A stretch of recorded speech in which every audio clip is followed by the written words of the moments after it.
So you guys have known floating and sinking your entire life, but now we're actually putting some numbers to it and some information to it. So in a general, just a very overarching definition, what makes things float or sink? It's really one word. Density. So above this slide, just write the word density, because that's what it's really asking you. However, floating and sinking is actually based on this. It's based on a relationship. Because you have to ask yourself, what are you trying to float and sink in?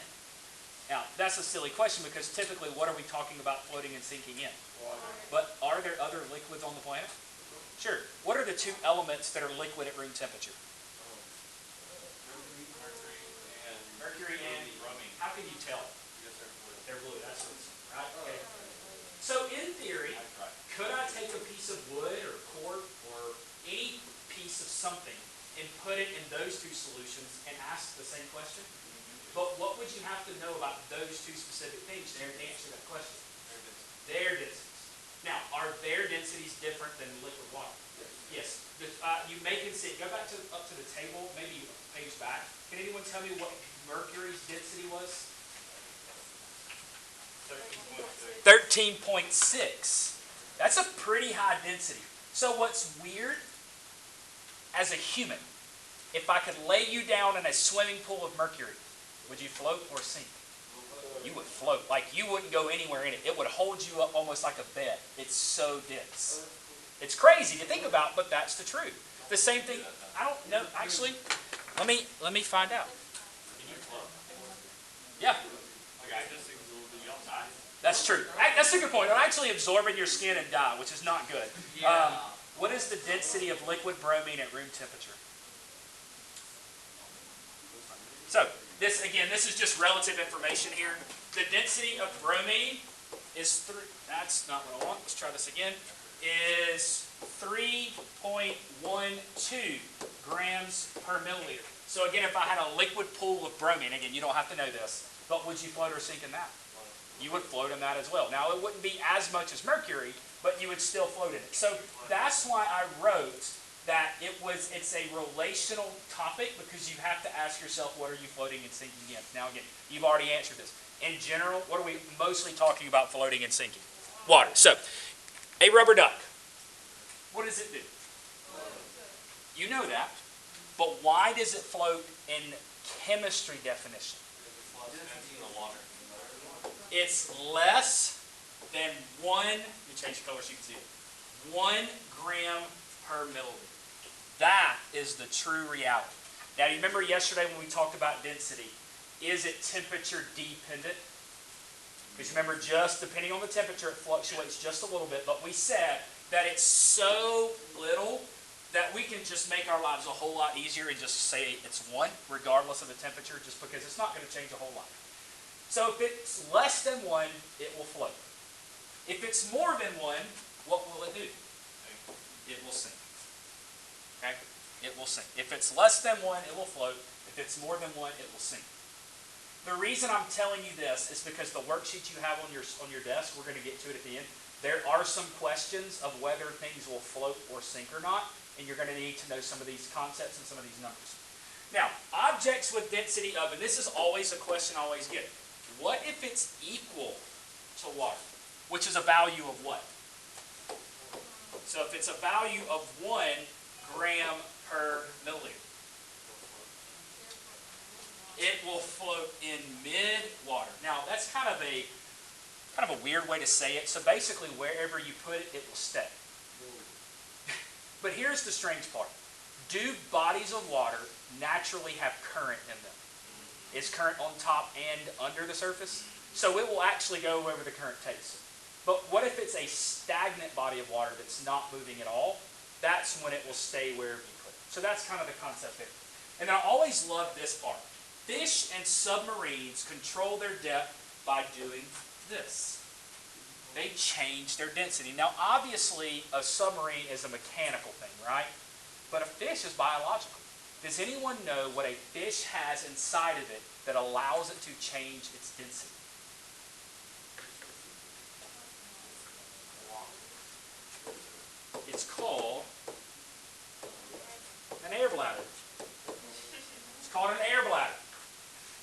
the question then becomes, which you probably know the answer to, how does it fill its air bladder? Through what? Its gills. Now this is another important question. Just want to make sure you understand this. Do you all know that water has something called dissolved oxygen? Right? That's how fish live under the water. There's actually oxygen that is dissolved in it. So when they pull water over their gills, they're pulling the oxygen out of the water. Well, when it turns back into a gas, it goes into their air bladder. Okay? So then the question is, if a fish is at the bottom, what does it do to its air bladder? Does it make it get bigger, or does it make it get smaller to go to the top? It gets bigger. It fills itself up with air, and as the volume changes, its mass doesn't change, so it's going to start going up. That's exactly right. So that's how fish can elevate themselves as they're moving up and down. Yes, sir? So when humans swim down, does it matter? And this is a weird question, but it should make sense. Do we have air bladders? We have lungs. So and this is kind of the same. If you suck in all this air and you try to go underwater, you stay at the top. But what happens when you blow that air out? You sink. So when you want to collapse your lungs and blow all of it out, you just naturally start to go down because your volume has changed and your mass stayed the same, so you naturally begin to sink. You become more dense. Now, I always ask this question, do humans float in water? And the answer is some do, right? Some of you sink like a rock when you try to float on your back. But the point is that in theory, biologically, we should float. Some of us, it's harder for us than others. Now, the other thing, and I'm going to come back to this video, so don't let me forget, it has to do with why does ice float. It's a pretty cool video, and it explains some things. But I want to finish this before we go back. Any of you ever been on a cruise ship before? Does it blow your mind to think, how does that big, huge, massive object float on water? It has always marveled me that that thing was able to float. So Titanic, right? It's an old story. Everyone knows it. But the Titanic, when it's sailing on its maiden voyage, you have to think, well, if it's floating, what is its density relationship? So what is the density of this enormous steel-hulled ship full of machinery, coal, people, and all sorts of heavy things? If it's floating, what does it have to be? Less than 1. It has to be less than 1. So that's the first question on your notes. It says, what is the density? And then it also says, how is that possible? So we got a little bit we've got to put in there, so the next answer is going to pop up in a second. So it's, how is that possible? So how is it possible that the density is less than 1? Air? Say again? That's true, but it's kind of based on what you guys both said. And here's the answer. It's a hollow vessel full of air. It's a hollow vessel full of air. Is the hull of the ship a solid piece of metal? No, it's just an outer shell, right? Okay. So how did the Titanic sink? When water got in, poked the hole. It poked a hole when it ran into an iceberg, right? Now, this is kind of a totally side story, but I've kind of always had an interest in this, just because I'm a nerd. But there was a Titanic. Do y'all know who actually made the movie, The Titanic? James Cameron. He did all the Transformer movies and stuff like that. But he actually assembled a team of scientists, whether they were from oceanographers, they were mechanical engineers, structural engineers, all these different people. And anybody not seen the movie? That's a better way to ask the question. Anybody not seen the movie? All right, so if you have seen it, you know, hits the iceberg, it starts to go lower, and it tips up, and then when it gets to a certain height, what does it do? It snaps, and then it comes back up and goes down. They are actually trying to prove what actually happened that night and how it actually sank. Like, there are some theories that it just went straight down, and then when it got under the water, it turned. There's some theories that it tipped up and went straight down and never broke. There's some that when it broke, it did some other things. And did it break before it sank? How far down? And the way they're able to do that is, you know, there's what they call the debris field, right? At the bottom of the ocean, it's scattered. And they're trying to use science and physics and oceanography to figure out, as it was floating to the bottom, how did those pieces go where they went? And it's really, I mean, it's like a 3-hour-long documentary of them trying to piece the parts, the puzzles together. It was on YouTube. It was really interesting. But one of the other things they're trying to do is these private teams are taking ships out to the site, and they're taking their private owned submarines, and they're actually taking stuff from the Titanic site. And they're trying to make that illegal. Like, it's a protected preserved area on the bottom of the ocean floor because they don't want anybody to mess it up. They want it to be there forever. Like I said, that's a kind of a side note to all this. So, when it hit the iceberg, it started to fill with water. So the question on your sheet of paper is, what had to happen to the density as it began filling with water? It got closer and closer to what? 1. So that's really the answer. She took on more water, and her density got closer and closer to 1. Now, I also want to add this. You saw this the other day on the sheet. Is salt water more dense or less dense than regular water? More. Is the ocean salt or regular water? Now, so in theory, could we kind of say that 1 is not quite perfect, but it's close enough? And also, are there big, huge ships on fresh bodies of water? Sure. So you have to take that in consideration as well. Yes, you could put a Carnival cruise ship on a fresh body of water and it would still float. It's not going to sink just because you change the type of water that it's in. So it still has to be less than that value of 1. But I did want to just mention that. And then finally, now where it sits on the bottom of the ocean, what has to be true about its density? It has to be greater than 1. Okay, it has to be greater than 1. So again, and if any of you are interested in stuff like that, or just think the Titanic's kind of cool, that video is out there on YouTube. It's worth the time. I thought it was really interesting. They actually get into some pretty heated debates about it. Like, these guys are pretty strong-headed about their sciences, and they're not willing to let go. Now, because it's all about math and science and numbers and proving how things work. This really, like I said, it's pretty interesting. One of the things, this is called a density column, and what they've done is they've taken different substances and put them in this container, and they just watch what happens. And these things separated out based on their density. So the simple question is, where, and I'm going to add, what is the most dense? So where is it first? It's at the bottom. And in this gradient, what's the most dense? Mercury. Okay, so write that in. It's at the bottom, and you can put Hg, as long as you know what Hg is. By this point, you should know what Hg is. And then where and what is the least dense? It's at the top. And in this gradient, it's what? Wood. So I always bring this point up.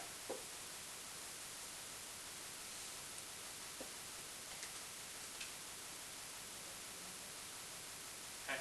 So water is a little less dense than tar. So does it make sense why the tar is sitting at the bottom of the water? All right, now, the reason I'm bringing this up is from an environmental standpoint and a real life thing. I don't remember what year it was, and y'all are probably pretty young, but y'all remember the BP oil spill? Okay, this was the issue that they ran into with the BP oil spill. Yes, you could see it when you were flying over it because it was a color change and it was a gloss of it. But what they were trying to figure out is how could they clean this stuff out of the water?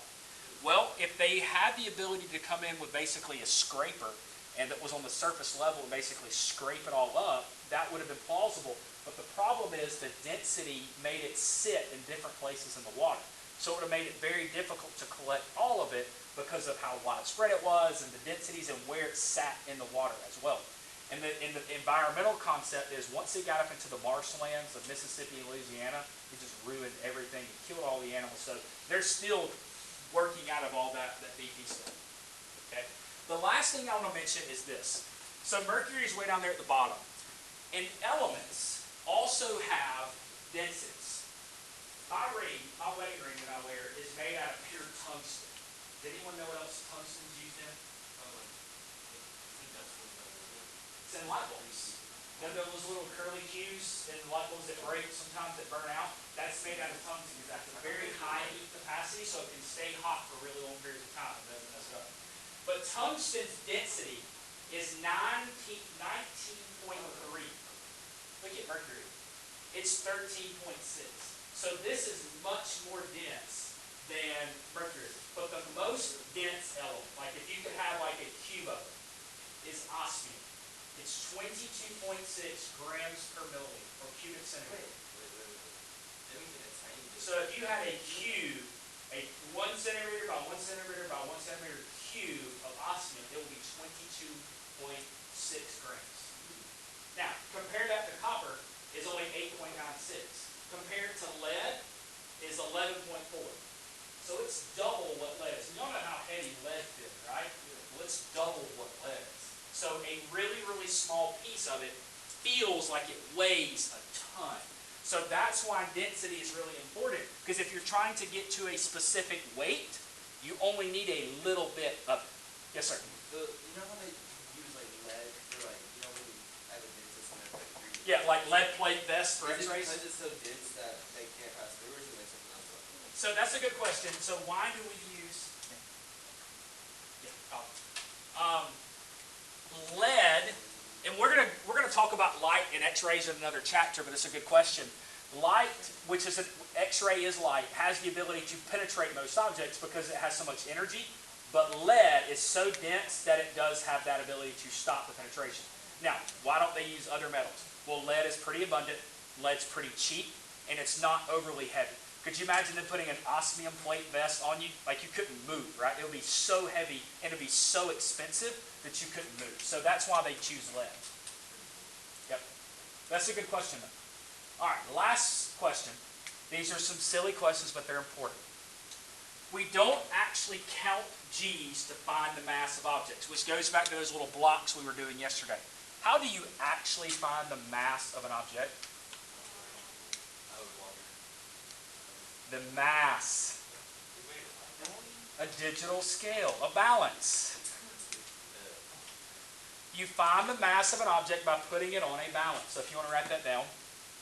And then on the last question, how in real life would you find the volume of a rock? Because you can't use a ruler. What do you use? Water displacement. Do you remember whose principle that's called? Archimedes' principle. Very good. Water displacement. This is longer than what it should be. You don't have to put graduated cylinder and how much it displaces. It's just water displacement. Okay. And the sheet that you have, you're actually going to have to do that. It's either question 4 or question 5, and you'll see that in just a minute. Now, before we go to that sheet, I have a video that I want you guys to watch, and it's the one about water and why it actually floats. I don't know, but it just makes sense. And then I'm going to turn you loose on it. Okay? So the first thing I want you to do, if you will, is this. Kind of in this general area where you've got some space.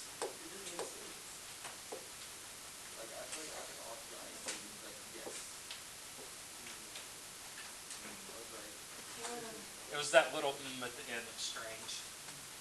Now, where does mass go in this triangle? The top. Where does volume go? Bottom right. And then density.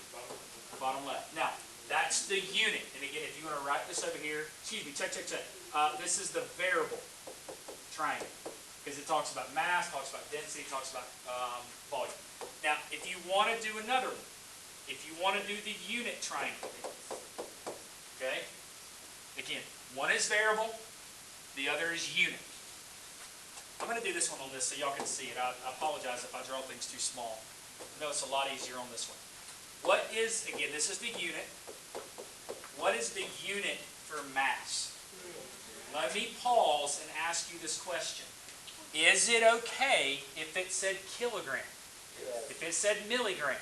As long as it's something gram, it's okay. Don't panic.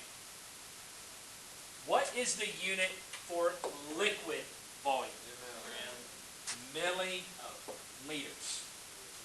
Again, could it just be straight up liters? And in one of the questions you're going to see very early on, it is liters. Don't panic. Could it be kiloliters? Yes. Don't panic. Now, there's something else you can substitute in there. What is the volume for a solid object? Cubic centimeters. Again, I ask, is it possible if it's cubic meters? Cubic kilometers? Again, I say those things and I know you're tired of them, but it means something, so don't panic if you see it. Final question is, do grams or milliliters cancel? So what do you do when things don't cancel? Put them together. So it's G over ml. G over ml. This is the unit triangle. All right. Now, there's 2 other things I want to point out about this sheet. Number 1 is let me draw the box around this. So this box is going to be very important for two reasons. Number one, the question may ask you, what is the identity of the substance? How in the world would you know that? Calculate the density, and then what do? Find the number. I'm going to go ahead and tell you, one of the numbers, I think it's number 5 or number 6, that number that you get in your calculator is not going to be on there. Pick the number that's closest. I'm just going to go ahead and tell you, just find the number that's closest. Okay? The other thing I want to point out is, what do you notice about these two that I just highlighted in green? They're liters. Again, don't panic. Use the numbers, use the units as they're written. The last thing I want to point out, I'm going to circle it, and this may bring back very horrible memories for you. Do you recognize those things? You did them last year in geometry. Some of the questions may ask you about a cylinder, they may ask you about a sphere, okay? All you're going to do is use those formulas to calculate the volumes. Now, let me ask one thing. You know block. You know length times width times height. That's easy. Cylinder's a little different, but let's talk about it for just a second. What is this funky looking thing, 2 vertical to pi? What is the value of pi? Cool. What is the R? There is an R in there, and it's easy to miss. There's an R. What is the R? Radius. Be very careful. If they say diameter, how do you get radius? You half it. We cool with that? I'm telling you now, one of the first questions you're going to see, it says diameter, half it. And what does H stand for in cylinder? Height. Height is typically talking about in a vertical sense, right? If I lay down, am I still the same height? But could you call that a length? So height and length, are they the same thing? Yes. I'm telling you that for a reason. The last one is a sphere. It's 4 pi r cubed divided by what? 3. Again, I'm telling you, you're going to have to find those in the sheet. They're going to show up, so don't panic when you see them. So let's look at the first 2. I'm going to work the first 2 with you, and then we'll go down to the next one. So a 13.2 milliliter, and I'm going to stop right there. That unit tells me that's what variable? Try again. Volume. Right out of the gates. And I strongly encourage you guys, label it, so when you have to go back and figure out what it is and where it goes, you can plug it right in. 13.2 milliliter rock weighs 14.67 grams. What unit is that? Or what variable? Mass. And we're going to calculate its density. So I'm just going to draw my density triangle. Again, you've heard me say this. Show your formulas, show your work, show your units. If you use the triangle, that's acceptable. I'm perfectly okay with you using the triangle. So my first question is, the first unit is V. The first variable they give me is V. Where's that going to go in my triangle? Okay, so 13.2 milliliters. Where's the mass going to go? Okay, so it's going to be 47.6 grams. Now, if you need a calculator, go ahead and come up here and grab one. Okay, because you're going to need a calculator for all this.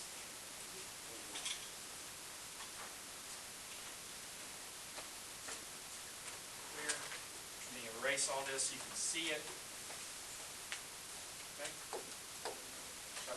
So 47.6 divided by 13.2 equals.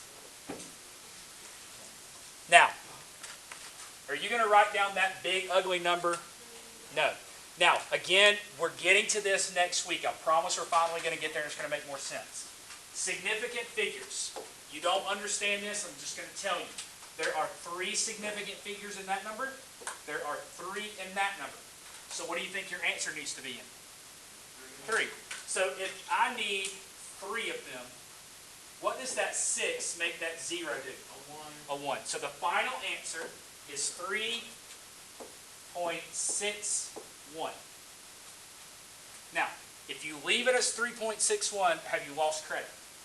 What did you miss? Gram per milliliter.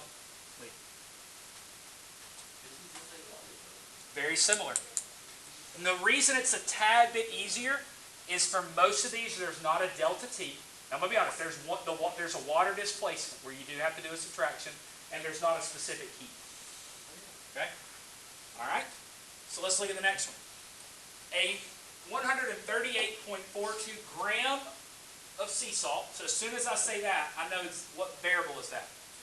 That's M, that's my mass.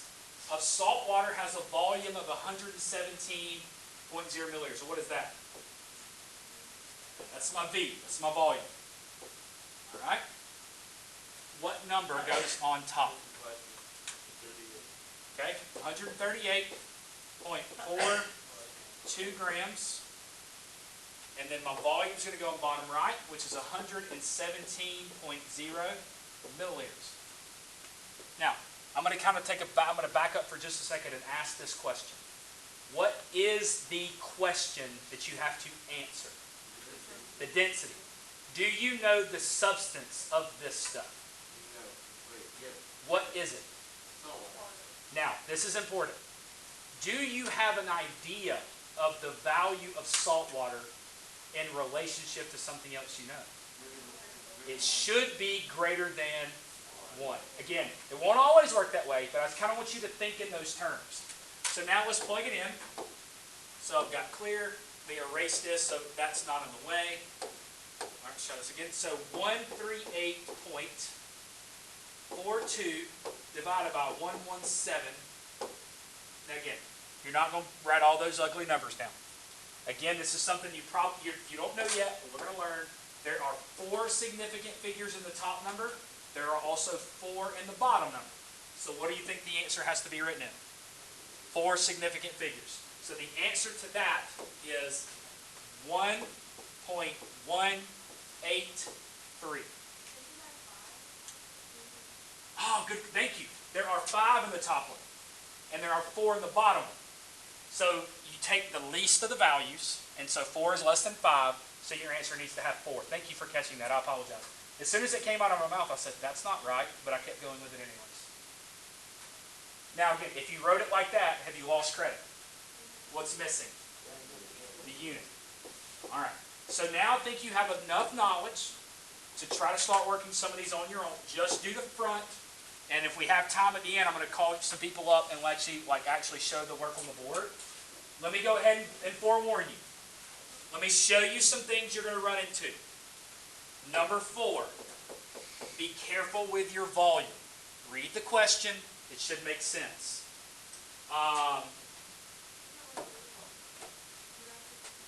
Great question. Let's go back up to number 3. Actually, is it 3? Yes. It tells you that it's liters. Is that okay? Yes. Now, if you don't like it, can you change it to milliliters? Sure, you absolutely can. But because liters is a volume, you do not have to change it. You are perfectly fine to leave it as is. Okay? And then the last few let me show you. If you come down to number 7, just go ahead and underline it. The second word, cylinder. What are you probably going to have to use with a cylinder thing? That volume formula up there in the boxes. Number 8, what's the second word? A ball. You're going to need, what is the shape of a ball? Sphere. Look at number 9. How much would a 15.2 milliliter chunk of styrofoam weigh? And the next one is osmium. You're going to need the densities in those charts in the top. Okay, so I'm just kind of giving you a heads up. So when you get to those, you kind of know where to find your information. But I'm going to walk around and answer any questions you guys have.